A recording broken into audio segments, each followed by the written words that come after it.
चलिए आगे अगर मैं कंसिडर करूँ इसको, आगे अगर अपन चलें तो आता है कि components of income tax, components of income tax. ठीक है, कि इनकम टैक्स के क्या क्या कंपोनेंट्स होते हैं। इनकम टैक्स के कंपोनेंट्स की अगर बात करूं तो सबसे पहले बात आता है कि गवर्नमेंट जो लगाती है वो गवर्नमेंट को राइट किसने दिया इनकम टैक्स लगाने का। तो गवर्नमेंट को जो सबसे पहले जो राइट है, आपने अभी पढ़ा होगा कि जो हमारे जो शेड्यूल होते हैं इनकम टैक्स, जो सॉरी जो हमारे कॉन्स्टिट्यूशंस होते हैं उसमें तीन तरीके की लिस्ट होती है। ठीक है, एक होती है हमारी क्या बोलते हैं स्टेट लिस्ट, एक होती है हमारी सेंट्रल लिस्ट और एक होती है कॉन्करेंट लिस्ट।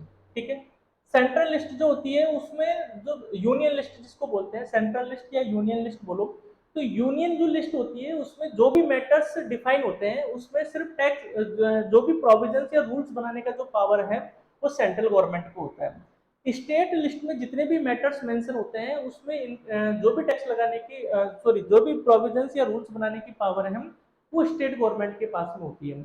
और कॉन्करेंट लिस्ट में क्या होता है कि दोनों सरकारें मिलकर, सेंट्रल और स्टेट गवर्नमेंट मिलकर उस पर रूल्स या प्रोविजंस बनाती है। तो पहले बात आती है कि इनकम टैक्स जो है वो यूनियन लिस्ट का मैटर है।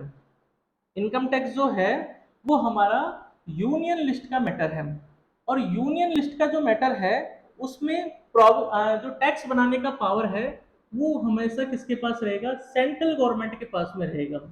तो सेंट्रल गवर्नमेंट ने जो मेंशन कर रखा है कि इनकम टैक्स जो है वो लगाया जाएगा पब्लिक की इनकम के ऊपर, वो कौन से एंट्री नंबर पे लिख रखा है इस बात को, एंट्री नंबर 82। एंट्री नंबर 82 ये बहुत इंपॉर्टेंट है। पहली चीज कि इनकम टैक्स जो है वो कौन से लिस्ट में मेंशन है, यूनियन लिस्ट में मेंशन है। कौन से एंट्री नंबर पे सेंट्रल गवर्नमेंट ने इनकम टैक्स को नोटिफाई कर रखा है, एंट्री नंबर 82 पे कर रखा है। Entry 82 of the union list of schedule, schedule कौन सा, schedule 7, schedule 7 of the constitution of India to impose tax on all income except the agriculture income. ठीक है, एग्रीकल्चर जो इनकम होती है उस पे टैक्स लगाने का जो पावर है वो किसके पास है, स्टेट गवर्नमेंट के पास है। टैक्स लगाने का पावर किसके पास है, स्टेट गवर्नमेंट के पास है। और एग्रीकल्चर इनकम को नोटिफाई कौन से एंट्री उस पे कर रखा है, स्टेट लिस्ट में एंट्री 46 में कर रखा है। तो सिंपल सिंपल क्या बात हुई कि इनकम टैक्स का जो होता है वो तो होता है एंट्री नंबर 82 यूनियन लिस्ट। और जो एग्रीकल्चर इनकम जो होती है उस पे कौन लगाएगा, स्टेट गवर्नमेंट लगाएगी टैक्स। और कौन से नंबर पे एंट्री दे रखी है उसकी, 46 पे दे रखी है। क्लियर हो गया, चलिए जी। अब आता है कि इनकम टैक्स लॉ के जो कंपोनेंट्स होते हैं वो क्या क्या होते हैं। इनकम टैक्स जो पूरा एक्ट है 1961 जो है, आगे हम पढ़ेंगे भी, तो 1961 जो पूरा लॉ है, एक्ट है, उसमें क्या क्या पूरे लॉ के क्या क्या पार्ट है। पहला तो आता है इनकम टैक्स एक्ट, फिर आता है एनुअल फाइनेंस एक्ट, इसके बाद आता है इनकम टैक्स रूल्स, नेक्स्ट आता है सर्कुलर्स और नोटिफिकेशंस, नेक्स्ट आता है लीगल डिसीजंस ऑफ कोर्ट।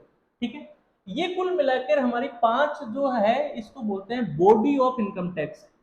ये हमारे एमसीक्यू में भी आता है कि body of income tax law क्या होती है, body of income tax law, यानी ये पूरे इनकम टैक्स की क्या है, बॉडी है। ये इनकम टैक्स की पूरी बॉडी है जिसमें चीजें आती है, एक्ट आता है, फाइनेंस एक्ट आता है, रूल्स आता है, सर्कुलर्स नोटिफिकेशंस आते हैं और कोर्ट के डिसीजंस आते हैं। क्लियर हो गया, चलिए अब एक एक को डिस्कस करेंगे इसमें कि पर्टिकुलर जो चीजें होती है वो क्या होती है। एक एक को अगर मैं डिस्कस करूं तो एक एक को अगर मैं डिस्कस करूं तो सबसे पहला आता है हमारा इनकम टैक्स एक्ट। सबसे पहला आता है हमारा इनकम टैक्स एक्ट।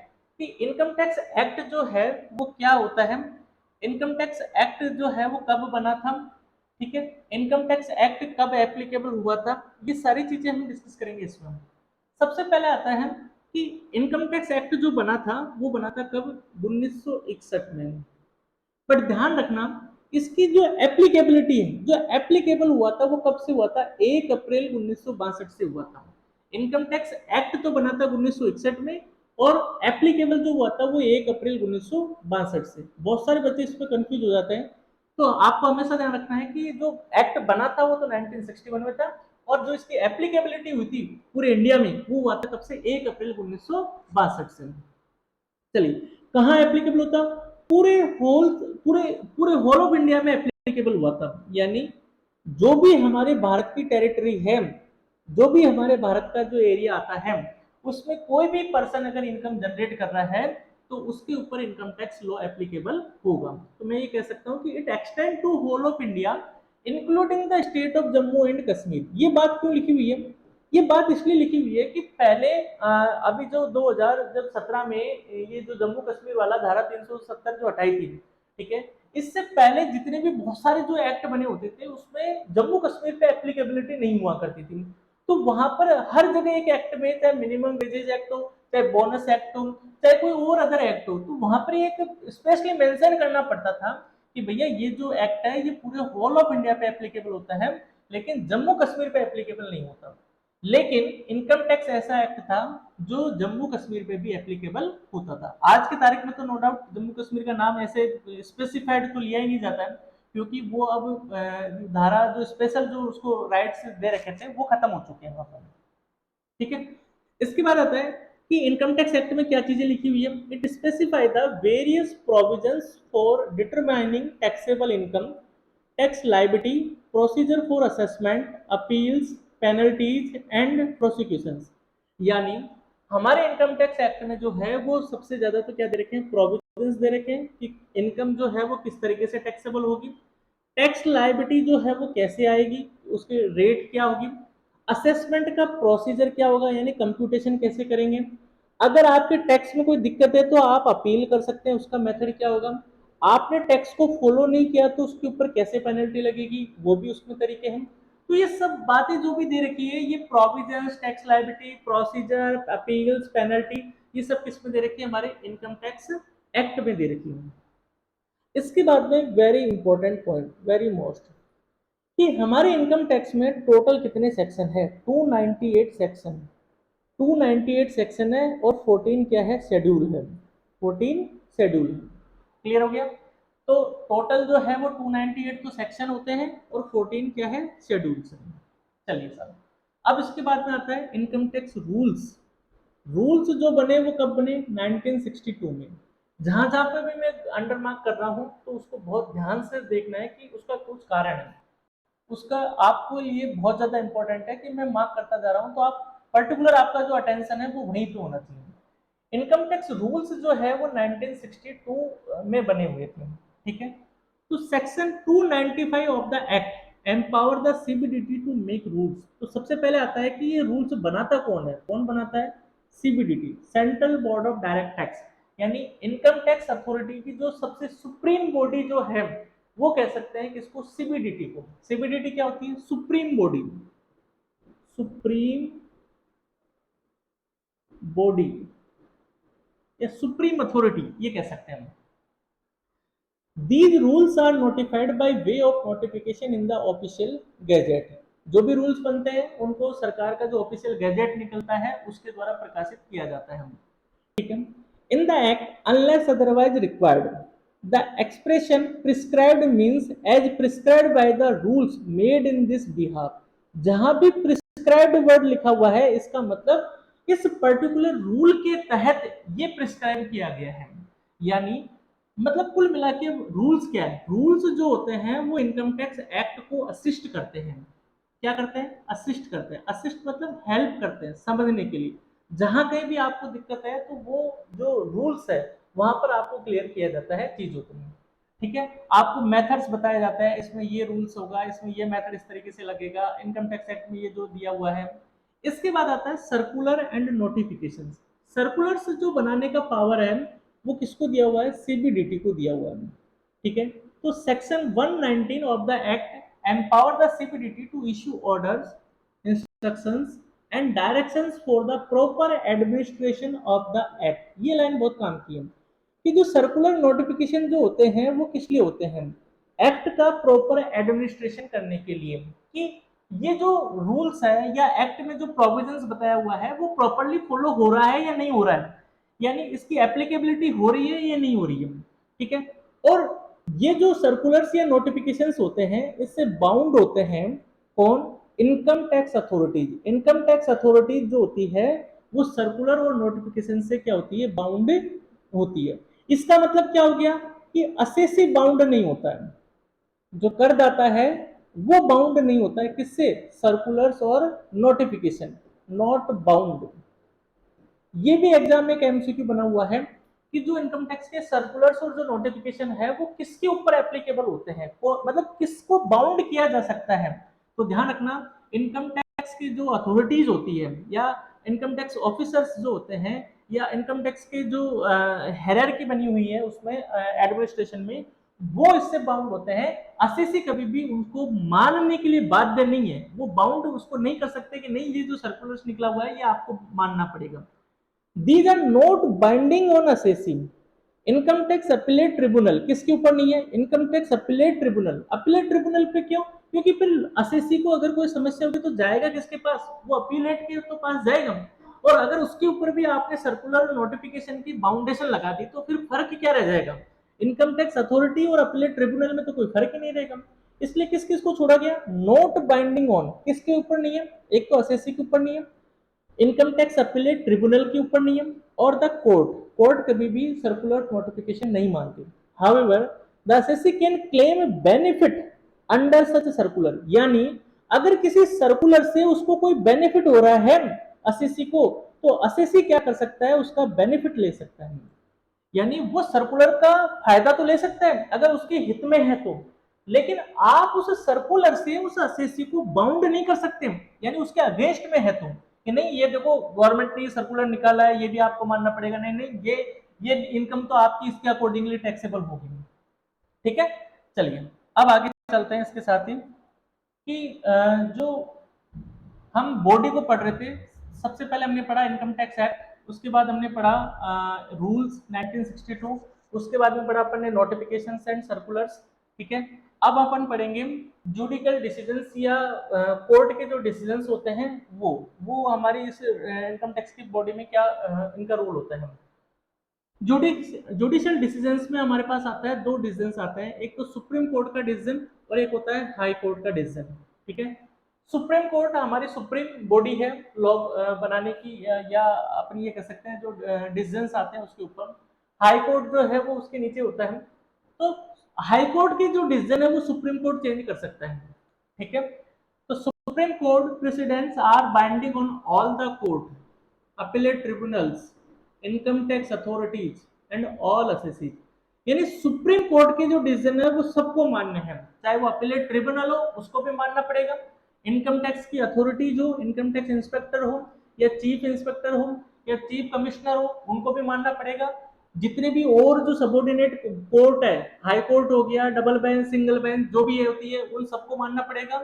और जितने भी तरह के असेसी है, असेसी मतलब आपका जो करदाता है जो टैक्स चुकाने वाला है उसको भी सुप्रीम कोर्ट का डिसीजन मानना पड़ेगा। ठीक है, where any two judgment of Supreme Court are contradictory, then the decision of the larger bench, whether pronounced earlier or later in the time, shall prevail। देखो जो सुप्रीम कोर्ट जो होती है वो कई बार अलग अलग जो जस्टिस होता है, चीफ जस्टिस होता है या वहां के जो भी जस्टिस होते हैं, वो जो डिसीजन देते हैं वो कॉन्ट्राडिक्टरी कर जाता है। यानी आपने तो साहब पहले 1995 में ये बात कही थी और आज आप ही 2015 में या 2023 में जाकर ये बात कर रहे हो, तो उसमें क्लियरली लिखा हुआ है अपने एक्ट में कि जो सबसे लार्जर बेंच होगी उसका डिसीजन मान्य होगा। ठीक है, लार्जर बेंच का डिसीजन मान्य होगा अगर कोई कॉन्ट्राडिक्टरी हो रही है तो, क्लियर, चाहे पहले दिया गया हो या बाद में दिया गया हो। However, when benches having equal number of judges gives contradictory decision, then latter decision shall prevail। और अगर मान लो जो बेंच में जो मेंबर थे पहले भी जो डिसीजन दिया गया था वो 5 मेंबर के द्वारा दिया गया था, आज जो डिसीजन दिया गया है वो भी 5 मेंबर के द्वारा डिसीजन दिया गया है, तो फिर तो लार्जर बेंच तो कोई हुई नहीं और दोनों डिसीजन हमारे कॉन्ट्राडिक्टरी है। तो फिर वहां पर लॉ में क्या लिखा हुआ है कि जो लेटर डिसीजन है, जो बाद वाला डिसीजन है, यानी जो लेटेस्ट डिसीजन है वो हमारा प्रिवेल करेगा। लेटर डिसीजन मतलब लेटेस्ट वाला जो डिसीजन है गवर्नमेंट का वो हमारा प्रिवेल करेगा, यानी वो एप्लीकेबल होगा। क्लियर है, इसके बाद आता है high court precedents are binding on the tribunal, किसके ऊपर है, इनकम टैक्स अपीलेट ट्रिब्यूनल के ऊपर, इनकम टैक्स अथॉरिटीज के ऊपर और असेसी के अंदर। ठीक है, यानी सुप्रीम कोर्ट जो है वो हाई कोर्ट को बाउंड कर सकता है, हाई कोर्ट जो है वो सुप्रीम कोर्ट को बाउंड नहीं कर सकता। ऑब्वियस बात है, सुप्रीम कोर्ट हमेशा सर्वोच्च न्यायालय होता है, हाई कोर्ट जो होता है वो उसके नीचे का कोर्ट होता है। क्लियर हो गया? चलिए, अब आता है एनुअल फाइनेंस एक्ट।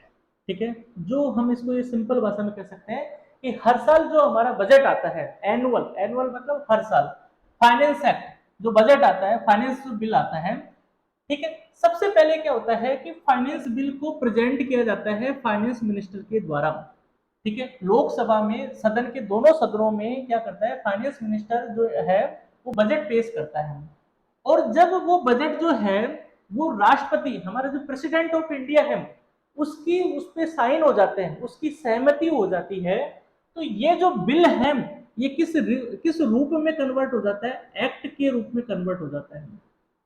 किस रूप में कन्वर्ट हो जाता है, एक्ट के रूप में कन्वर्ट हो जाता है। चलिए, every year the finance minister of India present a finance bill in the parliament which contains various amendments proposed to be made in the direct and indirect taxes levied by the central government। यानी इस finance bill में क्या होते हैं, finance bill में क्या होता है, अमेंडमेंट। क्या होते हैं, अमेंडमेंट यानी चेंजेस। किस टैक्स में चेंजेस, दोनों, डायरेक्ट और इनडायरेक्ट टैक्सेज में। ठीक है, जो सरकार इस साल के लिए जो चेंजेस करना चाहती है वो फाइनेंस बिल को प्रस्तुत करता है, फाइनेंस मिनिस्टर करता है, प्रेजेंट करता है किसमें, सदन, जो हमारे जो लोकसभा और राज्यसभा दोनों सदन में उसको प्रस्तुत करता है। और जब ये as soon as the bill is pass by the both the houses of the parliament and thereafter receive the assent of the president of India, it becomes the finance act. क्या बन जाता है, finance act बन जाता है। तो किसकी ascent जरूरी है इसमें, प्रेसिडेंट ऑफ इंडिया की। प्रेजेंट कौन करता है, फाइनेंस मिनिस्टर करता है। ठीक है, किसके साइन से बनता है, प्रेसिडेंट ऑफ इंडिया के साइन से ये एक्ट में कन्वर्ट होता है। ठीक है जी, इसमें जो अमेंडमेंट लिखे होते हैं जब वो अप्रूव हो जाते हैं प्रेसिडेंट ऑफ इंडिया से, तो जो भी अमेंडमेंट है वो हमारे इनकॉर्पोरेट हो जाते हैं किसमें, finance act 1960, income tax act 1961 में वो इनकॉर्पोरेट हो जाते हैं। The amendments proposed therein are then incorporated in the income tax act which are applicable from the very first day of the next financial year। यानी मान लो मैं ये कहूँ कि फर्स्ट फरवरी को हमारा बजट आया है, 1 फरवरी 2023। ठीक है, 10 तारीख तक या 8 तारीख तक जो होता है वो इसकी असेंट मिल जाती है राष्ट्रपति से। और 1 अप्रैल 2023 से ये क्या हो जाएगा, एप्लीकेबल हो जाएगा। ठीक है, तो हमेशा ऐसा होता है कि जब भी कोई हमारा जो फाइनेंस बिल आता है और जब प्रस्तुत हो जाता है, उस पर अप्रूवल आ जाती है, और तो वो हमारा जो नया फाइनेंशियल ईयर होता है उसी से क्या हो जाता है, very first day of the next financial year. यानी ये तो साल कौन सा था, 22-23 वाला था। ठीक है, 22-23 वाला था, और नेक्स्ट फाइनेंशियल ईयर क्या होगा, 23-24। तो 23-24 का जो फर्स्ट डे है वहां से क्या हो जाता है, ये एप्लीकेबल हो जाता है। First schedule to annual finance act, it contains 4 part. इसमें जो हमारा जो फर्स्ट शेड्यूल होता है एनुअल फाइनेंस एक्ट में, उसमें 4 पार्ट्स होते हैं। As applicable for the finance act 2022, यानी अभी का तो कौन सा हो गया हमारा, 23 हो चुका है। तो जो 4 पार्ट्स होते हैं उसमें क्या लिखा होता है, 4 पार्ट्स में जो लिखा होता है वो हमारा रेट्स के बारे में डिस्कशन होता है कि इसमें जो है वो इनकम टैक्स की क्या क्या रेटें होगी, टीडीएस की क्या रेट होगी। ठीक है, एक एक पार्ट में हर चीज लिखी हुई होती है। तो इसको देखते हैं कि हमारे जो पार्ट्स होते हैं इसमें क्या क्या लिखा होता है।